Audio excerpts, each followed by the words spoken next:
Wow, bukti nyata dan ketulusan terhadap timnas Indonesia. Shin Tae-yong lakukan nazar ini jika bawa timnas Indonesia lolos Piala Dunia 2026. Kira-kira apa ya nazar pelatih timnas kita? Mantan Presiden Inter Milan sampai peringatkan Cina agar tak main-main dengan timnas Indonesia. Lagi dan lagi, Shin Tae-yong kini bujuk 5 pemain keturunan demi bantu timnas Indonesia lolos Piala Dunia 2026. Kira-kira siapa sajakah mereka? Saksikan beritanya sampai selesai.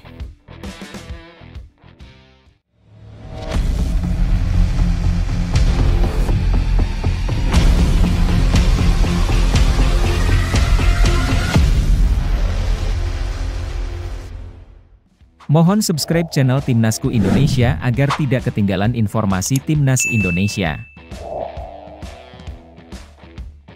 Nazar Shin Tae-yong jika berhasil bawa timnas Indonesia ke Piala Dunia 2026.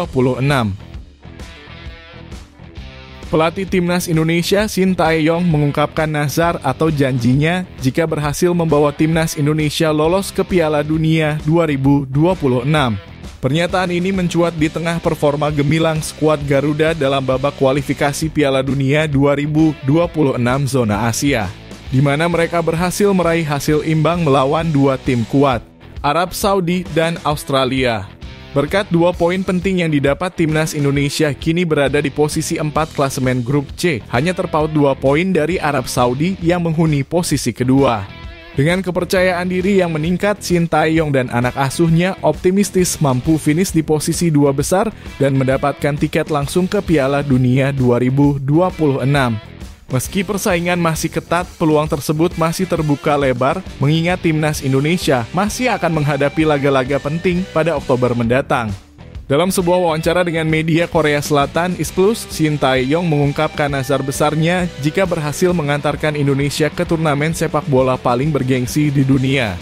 Pelatih berusia 53 tahun ini menyatakan bahwa ia siap tinggal di Indonesia selama sisa hidupnya sebagai wujud syukur atas pencapaian tersebut. Shin Tae-yong menggambarkan kehidupan di Indonesia sebagai sesuatu yang luar biasa dan tidak ragu untuk menetap di negeri ini jika berhasil mencapai target besar tersebut. Lebih lanjut, Shin Tae-yong juga memaparkan strateginya untuk mencapai tujuan ini. Ia menargetkan kemenangan dalam 2 pertandingan penting melawan Bahrain dan Cina yang akan digelar pada bulan Oktober. Menurutnya, jika Indonesia berhasil mengalahkan kedua tim tersebut, posisi di peringkat 3 atau 4 besar akan lebih mudah diraih, yang pada akhirnya membuka jalan menuju Piala Dunia 2026. Pertandingan melawan Bahrain dan Cina menjadi krusial bagi timnas Indonesia. Kemenangan atas kedua tim ini akan membawa skuad Garuda semakin dekat dengan impian besar, yakni tampil di Piala Dunia untuk pertama kalinya dalam sejarah. Dengan dukungan penuh dari para pemain, staf pelatih, dan supporter, harapan besar ini tidak lagi menjadi sesuatu yang mustahil.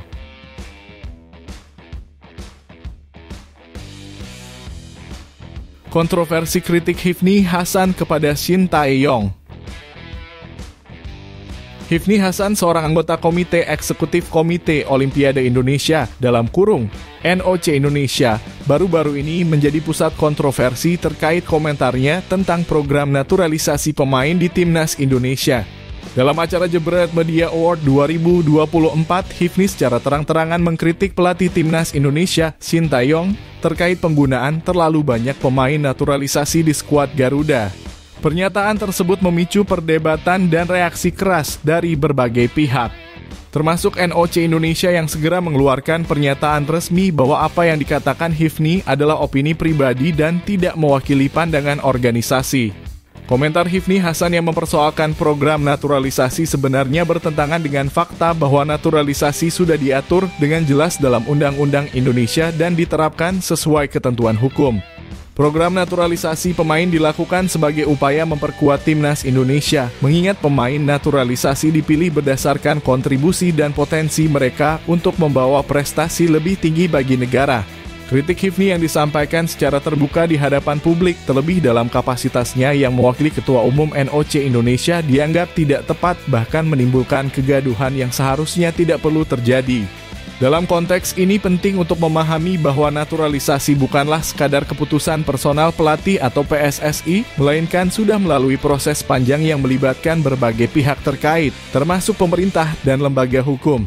Maka dari itu pernyataan Hifni yang menyalahkan penggunaan pemain naturalisasi secara berlebihan seolah-olah mengabaikan aturan hukum yang berlaku di Indonesia.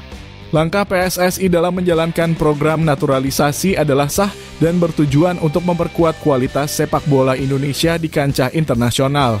Kritik Hifni Hasan yang disampaikan secara terbuka justru menunjukkan kurangnya pemahaman terhadap regulasi dan manfaat naturalisasi bagi timnas Indonesia.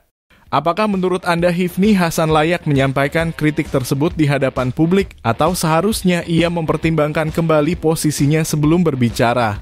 Mari tulis pendapat Anda di kolom komentar mengenai apa yang seharusnya dikatakan Hifni Hasan terkait isu naturalisasi ini.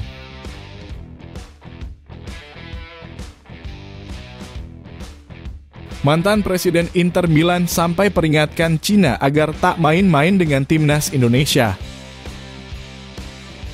Mantan Presiden Inter Milan Stephen Chow baru-baru ini memberikan peringatan keras kepada timnas Cina agar tidak meremehkan timnas Indonesia menjelang pertemuan mereka di kualifikasi Piala Dunia 2026 zona Asia. Peringatan ini bukan tanpa alasan karena di balik timnas Indonesia ada sosok Erick Thohir yang pernah menjadi Presiden Inter Milan sebelum Chow mengambil alih. Laga antara timnas Indonesia dan timnas Cina akan berlangsung pada matchday keempat kualifikasi tersebut. Namun pertandingan ini diwarnai kontroversi ketika Asosiasi Sepak Bola Cina memutuskan untuk menggelar laga di Stadion Qingdao yang berjarak 623 km dari Bandara Internasional Beijing. Tindakan ini dicurigai sebagai upaya untuk menguras stamina para pemain Indonesia yang harus melakukan perjalanan jauh setelah terbang dari Bahrain. Stephen Chow yang memimpin Inter Milan pada periode 2019 hingga 2024 memberikan peringatan kepada Cina terkait hal ini. Menurut Chow, Cina seharusnya tidak menganggap enteng Indonesia, terutama karena sosok Erick Thohir yang kini menjadi Ketua Umum PSSI. Chow memahami betul karakter dan kecerdasan Erick Thohir, yang menurutnya bahkan lebih unggul dibanding dirinya. "Saya kenal Erick, dia lebih cerdas dari saya. Cina lebih baik berhati-hati," ujar Chow dalam sebuah wawancara. Laga ini akan digelar pada 15 Oktober 2024 mendatang. Meski di atas kertas Cina diunggulkan, timnas Indonesia tidak bisa dianggap remeh. Dari dua laga awal kualifikasi, Cina mengalami kekalahan berturut-turut dari Jepang dan Arab Saudi. Di sisi lain, timnas Indonesia berhasil menahan imbang dua tim kuat, Arab Saudi dan Australia. Selain itu, dengan tambahan dua pemain baru, Mads Hilgers dan Liano Reijnders, serta kepemimpinan pelatih Shin Tae-yong, timnas Indonesia memiliki potensi besar untuk membuat kejutan di laga tersebut. Pertandingan ini tentu menjadi salah satu yang paling dinantikan dalam kualifikasi Piala Dunia 2026 zona Asia, mengingat ketegangan yang telah terjadi sejak sebelum kick-off.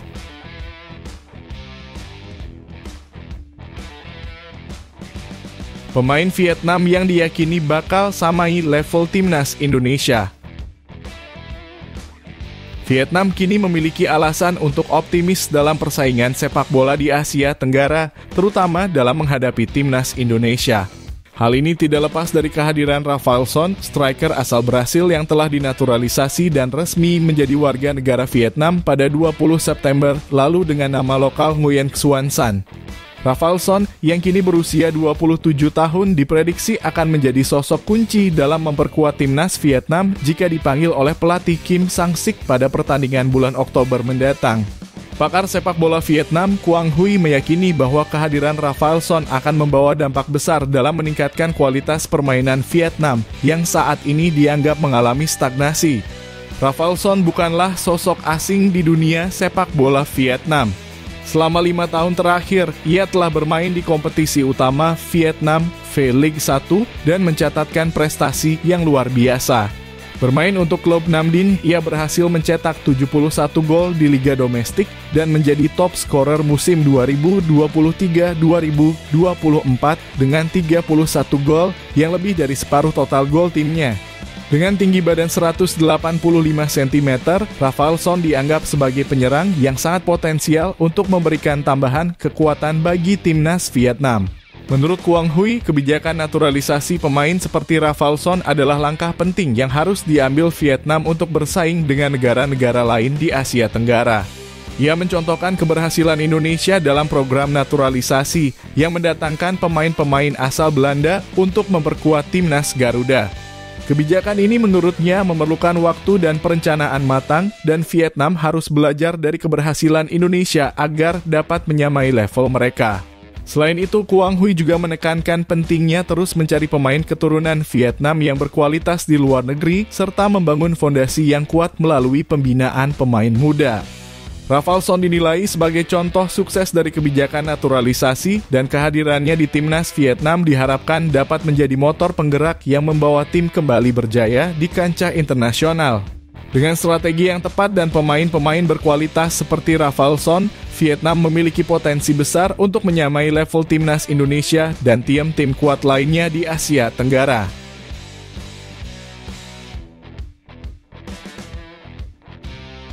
Media Vietnam soroti peluang timnas Indonesia U20 lolos Piala Asia.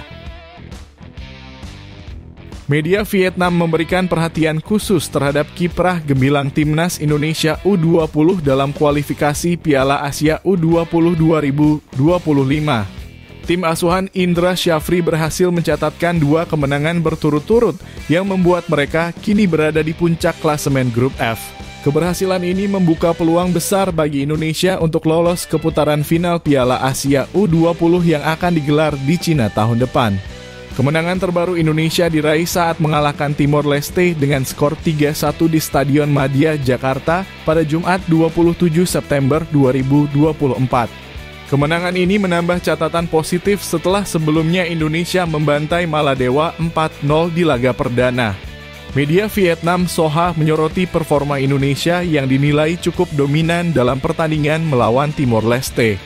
Mereka menulis timnas Indonesia U20 tidak mengalami kesulitan untuk mengalahkan Timor Leste dengan skor 3-1.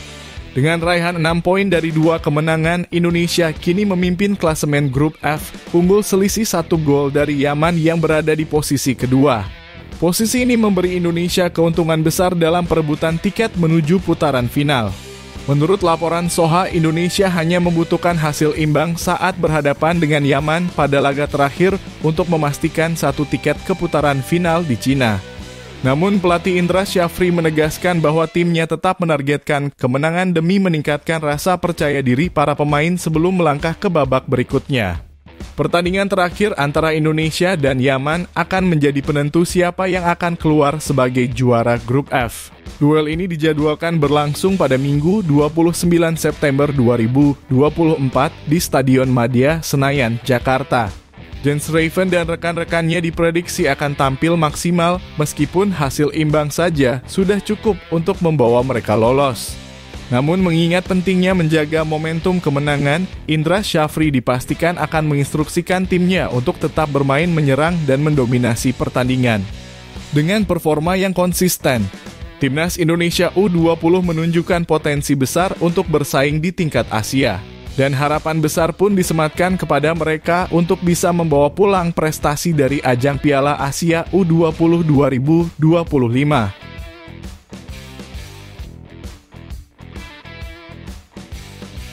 Bukti nyata ketulusan dan tegasnya Shin Tae-yong latih timnas Indonesia.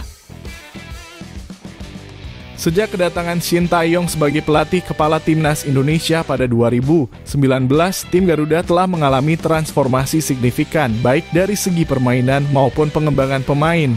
Pelatih asal Korea Selatan ini dikenal dengan pendekatan yang tegas dan penuh dedikasi dalam meningkatkan performa tim.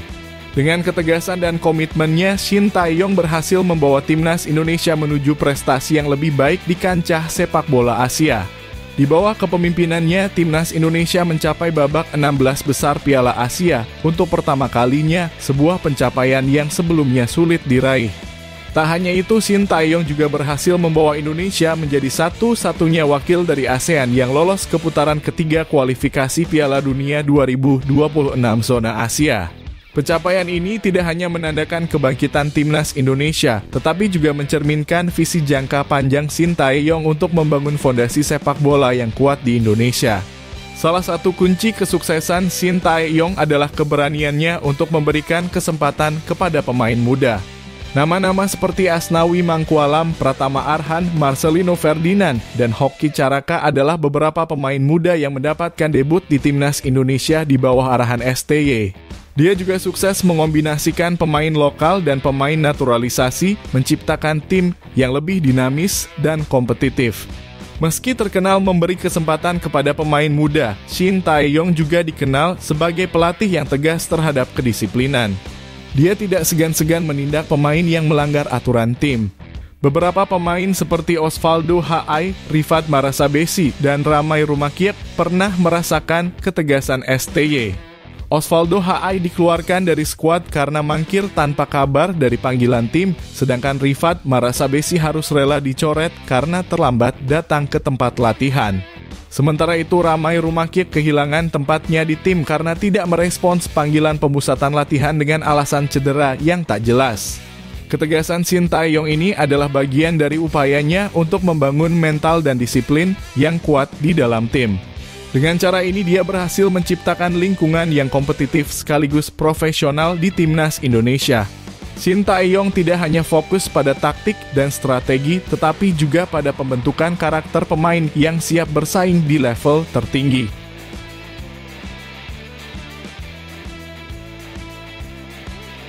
Perbandingan harga pemain termahal timnas Indonesia dan Bahrain. Pertandingan antara timnas Indonesia dan Bahrain pada putaran ketiga kualifikasi Piala Dunia 2026 yang dijadwalkan pada 10 Oktober 2024 akan menjadi ajang unjuk gigi bagi dua pemain termahal masing-masing tim. Dari timnas Indonesia, pemain yang memiliki nilai pasar tertinggi adalah Tom Haye, sementara dari Bahrain, Ali Madan menjadi pemain termahal yang siap berkontribusi bagi tim Dilmun Warriors. Tom Haye yang baru bergabung dengan timnas Indonesia pada Maret 2024 memiliki nilai pasar yang sama dengan Ali Madan, yaitu 52,14 miliar rupiah. Meskipun Haye tergolong baru di skuad Garuda, ia sudah menunjukkan kontribusi yang signifikan dengan mencatatkan 5 caps, 1 gol, dan 1 assist. Sebagai gelandang berusia 29 tahun, Haye dipercaya untuk menjadi salah satu pilar penting di lini tengah timnas Indonesia di bawah arahan pelatih Sintayong. Di level klub, Tom Haye saat ini bermain untuk Almere City, sebuah klub sepak bola Belanda yang berlaga di Eredivisie. Meskipun Almere City sedang berada di zona degradasi, Haye tetap dianggap sebagai pemain kunci yang diharapkan dapat membantu memperbaiki performa klub. Sejauh ini ia telah tampil dalam 2 pertandingan untuk Almere, namun belum mencatatkan gol atau assist. Di sisi lain, Ali Madan, pemain berusia 29 tahun, kelahiran tahun 1995, merupakan andalan timnas Bahrain. Dengan 74 caps, 11 gol, dan 9 assist, Madan telah lama menjadi pemain penting di tim nasionalnya. Di level klub, ia menunjukkan performa yang cukup impresif, mencatatkan 5 gol dan 5 assist dalam 24 pertandingan di musim sebelumnya. Kontribusinya di lapangan membuatnya menjadi salah satu pemain yang diandalkan dalam skuad Bahrain. Jika dilihat dari pengalaman internasional, Ali Madan memiliki keunggulan dengan jumlah caps yang jauh lebih banyak dibandingkan Tom Haye. Namun kualitas individu Haye di lini tengah timnas Indonesia tak bisa diremehkan. Bentrokan antara kedua tim ini akan menjadi panggung bagi kedua pemain termahal untuk membuktikan pengaruh mereka bagi skuad masing-masing. Pertandingan antara Indonesia dan Bahrain ini tidak hanya akan menyajikan persaingan ketat di atas lapangan, tetapi juga menjadi ajang pembuktian bagi Tom Haye dan Ali Madan. Sebagai dua pemain dengan nilai pasar tertinggi di timnya, peran mereka sangat krusial dalam menentukan hasil akhir pertandingan ini.